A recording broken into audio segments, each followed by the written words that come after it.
Is popping, guys. Today I have my week 7 SPL battle, and first off, I'm sorry if the quality of the video seems kind of different. I'm actually trying a new program over Camtasia today, so we'll see how this works out. This is just kind of like a test, but anyway, this is my week 7 video. I know it's coming only 2 days after my upload versus X-Ray, which is my week 6 battle, but I actually played Boudouche, my week 7 opponent, on Monday, like the first day of the week. I just wanted to get this battle done with. And you already know, looking at my team, I'm packing heat this time. I had to come back from that embarrassing loss versus X-Ray. I could not go 4-3. I had to make sure I was bringing some power, not some auto loss material. So some of you will recognize this team. It is the team that I spammed in OST to make it to finals. This team is very, very strong. It is Sableye offense, in a sense, Sableye talent. Some of you will know about it, but like, it's one of my favorite teams. No, it is my favorite team. Very, very good squad. A lot of fun to use. The only problem is I don't use it as much anymore because Diancie is prevalent, and Diancie just destroys this team, as you can see. HP Fire Diancie gives it the work. It outspeeds every single Pokemon barring Scarflanders, and that's obviously not a counter. But anyway, this was a pretty good game versus Boudouche. As you can see, he's running another offensive team. I kind of predicted him to run offense because that seems to be in his comfort zone, and the last 2 or 3 weeks he was using Clefable, Slowbro, more fatter material, and he actually lost with those teams, so I assumed he would go back to offense, which he usually plays better. So looking at it, he does have some strong Pokemon, mainly Dragalge, Terrakion, and Lopunny. As we're going to find out, he's actually running an offensive Landorus and Rotom, so pretty much he's just packing a bunch of strong guys, but his team also looks kind of interesting because I wasn't quite sure what his Jirachi or his Dragalge set would be. So with that in mind, let's just hop right into it. So I lead off with Landorus T as he leads off with Dragalge. Gonna go right for the U-turn. I knew he would lead off with Dragalge because it beats Sableye turn 1 if he specs, so I realized he'd want to drop a bomb right there, seeing as Sableye has fantastic lead matchup versus the majority of his team.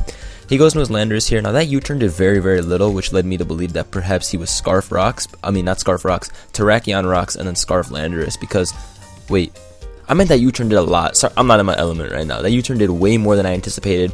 Bulkier Landorus usually carries Rocky Helmet, so that also triggered it in my head, and it's just the fact that Landorus taking 10% means it's more than likely just going to be Scarf Landorus. So going to Sableye here, realize this is going to be the perfect turn to get my Mega Evolution off, and let's go with that. So I go for a Will-O-Wisp here as he brings in his Dragalge. Now, my Sableye does have a good amount of Spadef, so I would be able to take a, what's it called? 1 Draco Meteor, but if he specs, it actually does 95 to 112, so I obviously can't stay in and risk my Sableye.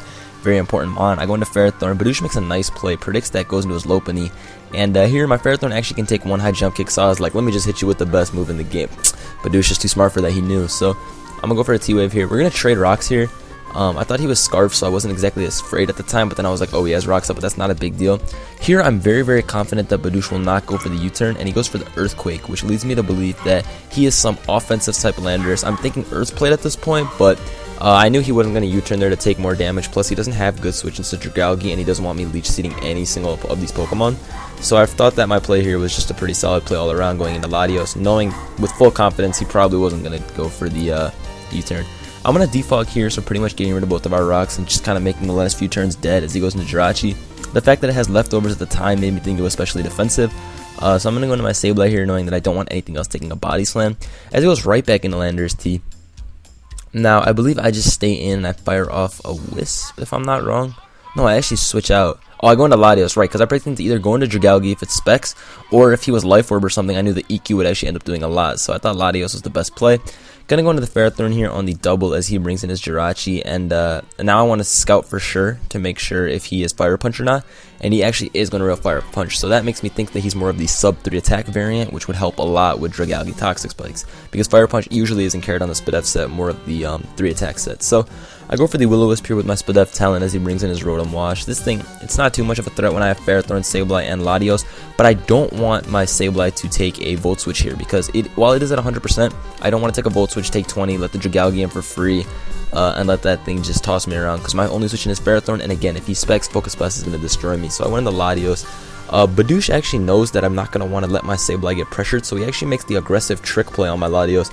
Very nice move on his part, and that actually ends up working for him because my Latios loses its Life Orb, and now it really can't defog as easily. He actually stays in on the Psyshock here, and ends up taking a lot, plus he has my Life Orb, so he just kind of weakens himself pretty bad there. As he brings in Landorus, at this point I know he's not going for rocks. I thought he was going to go for the EQ, trying to predict my Sableye, so I went right for the Psyshock, but no, that does a lot of damage, and he ends up actually being what's called Life Orb Landorus T, which I'm not a big fan of that set. I think it's pretty bad because I like longevity on my Landorus, But regardless, he killed my Latios, but again, it's fine. Landorus is very weakened now. It's in Brave Bird range for my Talonflame and that kind of thing. And he also let Rotom die, so that's very nice. He goes into Dragalge here. I know for a fact here he's either Toxic Spiking or he's going to Focus Blast. There's no way he goes for an in-between play. There's Draco Meteor, if I go into Ferrothorn, will put him at such a disadvantage momentum-wise that I was really confident in the Sableye play, and it worked out great. I'm going to recover here as he goes for the Draco Meteor. I knew he'd probably just try to gauge the damage, so that works out fine for me. I'm able to throw out a Will-O-Wisp now as he goes into Jirachi, pretty much making that thing useless. And at this point, the game was looking really firmly in my favor. Well, not like I still gotta watch it for the Terrakion, but other than that, the game was looking really good. I know he's probably just gonna switch out to get a free switch in as he goes into Landorus T, and now I'm like, all right, this is looking absolutely fantastic. Boudouche goes for the EQ, and it actually does a decent amount, 31%.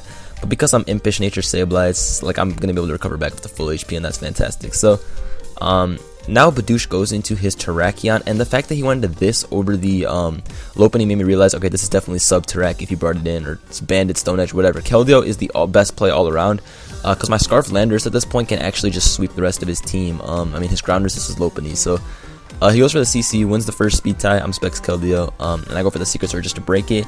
And now we are on the next one, another speed tie. He wins it. Like, it's not a huge deal. I mean, only really the first speed tie matter. I mean, the second speed tie matter anyway. So, yeah, I'm gonna go into Landorus T here, and then I'm like, oh wait, this dude sacked both of his ground resists. Gonna be able to hit this man with the Earthquake and just get rid of something ASAP. And yeah, we'll go from there. So, he sacks the Jirachi. Now, I believe he's going to click Lopunny. And I'm going to go into my Ferrothorn here just to get off all that Iron Barb's damage, you know, to wear it down a little bit, put him in EQ range. He goes right for as he goes right for a return. Can't talk right now. Now here I made probably the dumbest play I've ever made. I forgot that this thing got scrappy, so I went into my Sableye with the mentality, oh my god, go ahead and take 50%.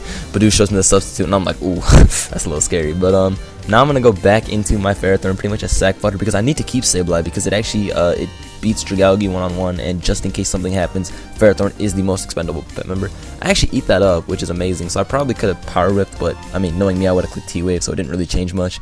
Yeah, so down goes the Ferrothorn, but he's already at like 39%. I can go into my Talonflame, I can just Brave Bird thanks to Gale Wings, and he goes for the return. I'm max HP, so I'm able to eat up this return. Still does a lot though.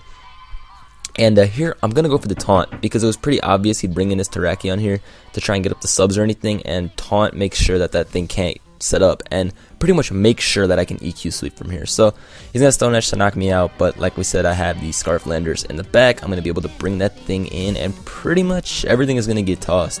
He's just going to stay in with Terrak, let it die, and then he's going to go into his Lopunny. His Lopunny actually reveals to be sub Fake Out, which is pretty interesting, but as you can see, Fake Out's doing very little because my Landorus does have a little bit of HP investment to take on Excadrill, and we're going to be able to EQ that thing. Even Shuka, like max HP, Dragalge actually dies to this Earthquake, plus Sableye in the back, as we said, so that is going to be the game. Great game, Boudouche. Hope you guys enjoyed this. I'm now 5-2 in SPL, so, you know, after that embarrassment last week, we had to bring it back, and, you know, here we are. So hope you guys enjoyed. Drop a like if you did. Later, guys. Peace.